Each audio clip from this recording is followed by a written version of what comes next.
Hello and welcome to this week's weekly wind-up with me, Kyle Warwick. We have two topics for this week's show, the first being the Samaritans and how for once we can be the ones to help them. And we'll also take a look at wild swimming. Why is it considered dangerous? The two guests joining us today are Anne Walker from the Samaritans and Warren Whittington, who takes part in wild swimming. On to our first topic. As we are aware, the Samaritans do a lot of great work. They are there at the end of the phone line, day or night. These volunteers are here to help and listen to your problems.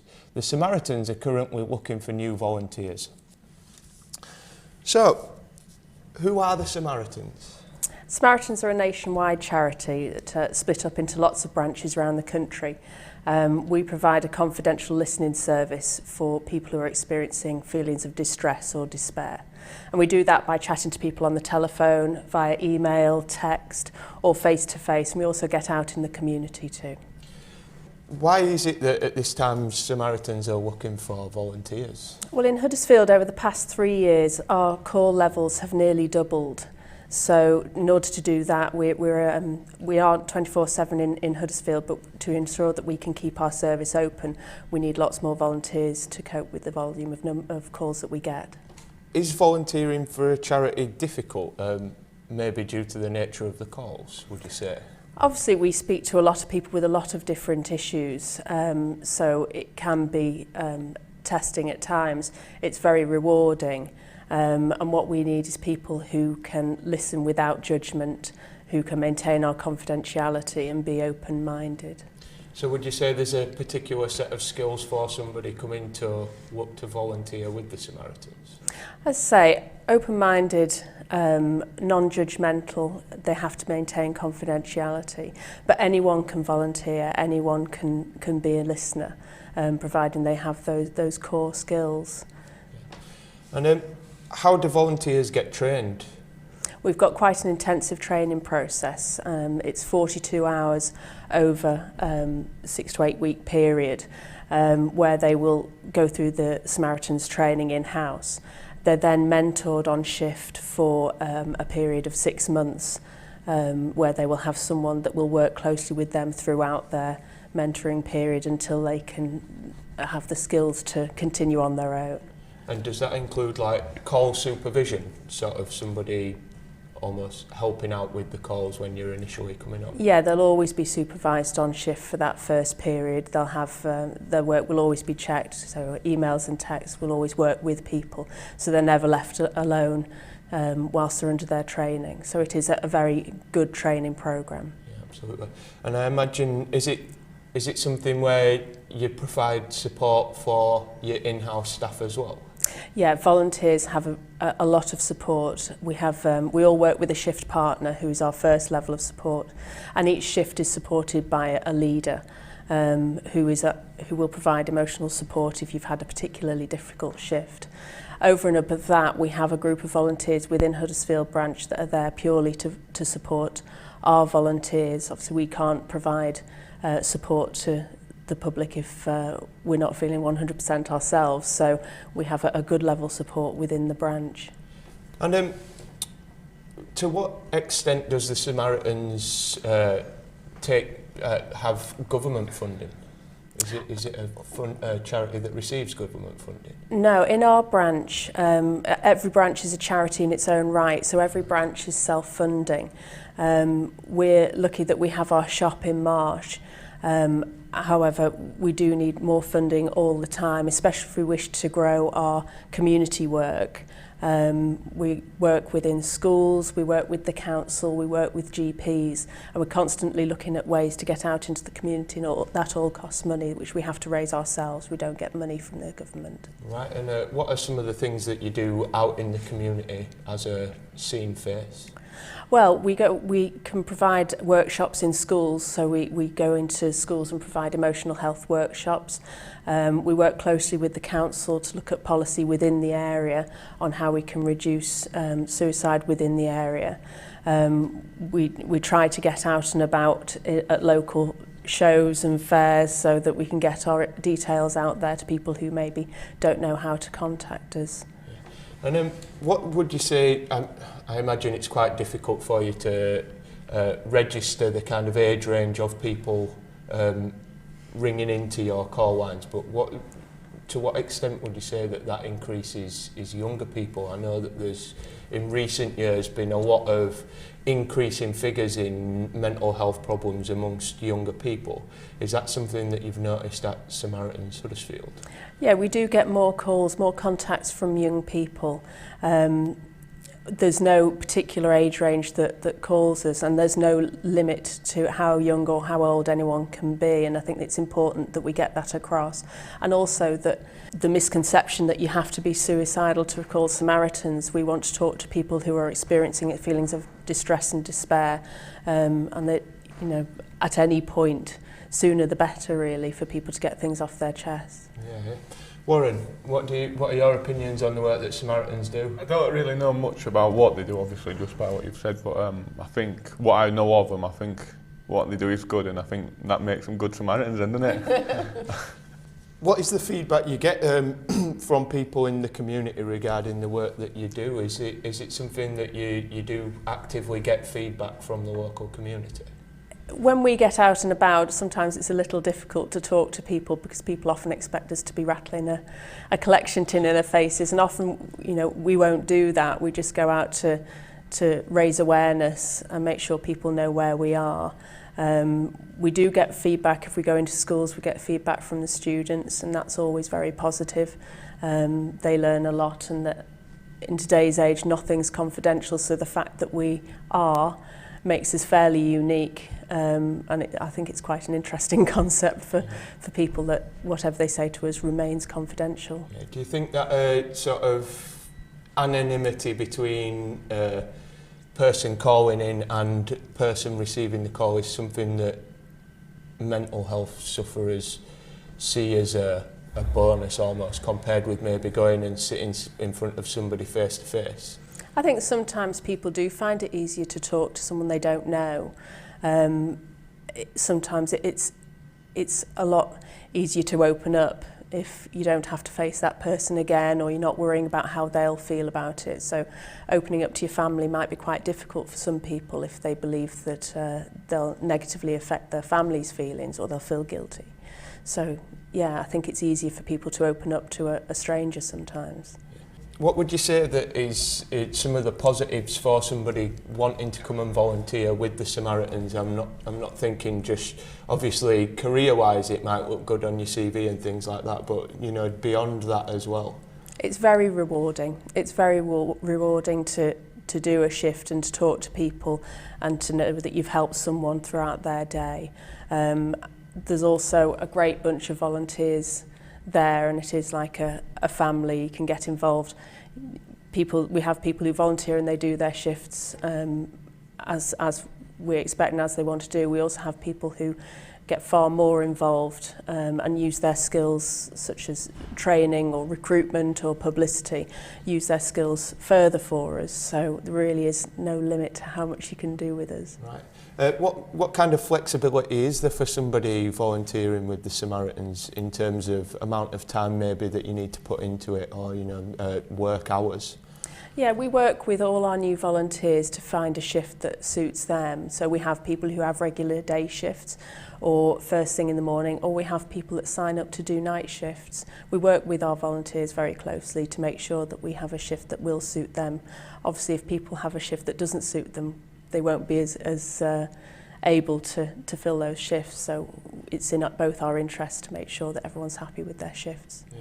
And if somebody was wanting to become a volunteer, where would you direct them to, or where can they go to find out more information? Obviously they can call in at the local branch, which is on New North Parade, or they can email volunteering@samaritans.org. Right. That's great, thank you very much. So on to more news. Yesterday saw a small group of anti-austerity protesters gather outside NetWest in Huddersfield. About 40 members of the Socialist Workers' Party attended the protest. The rally didn't last too long, but several speakers from the party spoke. The protesters were trying to gather support by getting passers-by to sign petitions, giving out their newsletters, as well as making enough noise through the megaphone. One passerby hurled abuse to the supporters, who quickly returned fire. Here's what one of the protest organisers had to say.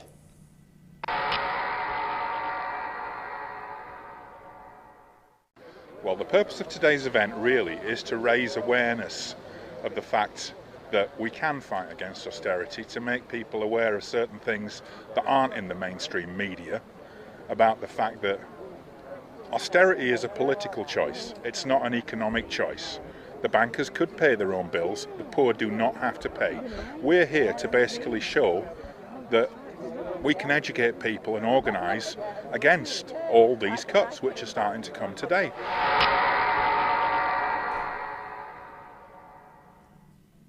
Thank you for that.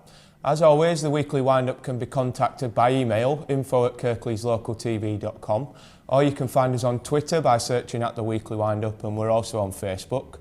As always, we'd like to hear anything you have to say about today's topics.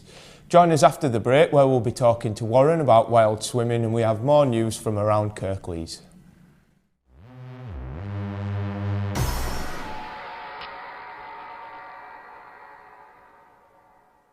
However large or small your business, attracting new customers requires dedication and a lot of patience. Just like fishing, but you also need the right gear.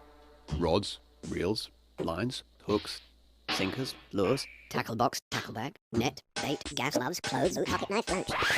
Or you could simply advertise with KLTV. Online, grow your business and your clientele. KLTV, your vision made reality.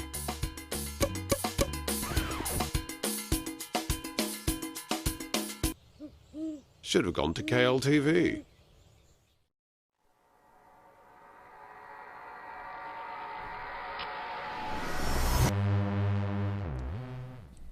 And welcome back to this week's show. Now it's time for another news story from Kirklees. Reported in the Examiner on the 7th of July, rail links and the electrification of the Trans-Pennine Railway is considered vital for the economy of Kirklees. MPs from all parties have urged that improvements to the rail links are crucial if the much-needed Northern Powerhouse idea is to become a reality, devolving more power from Westminster to Yorkshire. Councillor McBride said, "All the people who live within that triangle of Leeds, Manchester and Sheffield represent a very large number of people. You are talking about the heartland of manufacturing Britain." Councillor McBride also added, Huddersfield and Dewsbury were important parts of the northern economy thanks to their strategic position across the Pennines. Now on to our second topic. This topic may not be that common in the news. Wild swimming is where people swim in rivers, reservoirs, lakes. It can be considered very dangerous as the water may have undercurrents and the temperature can be very cold. Also, pollution and debris under the water may need to be taken into consideration. Warren, why is it that this sort of swimming is frowned upon?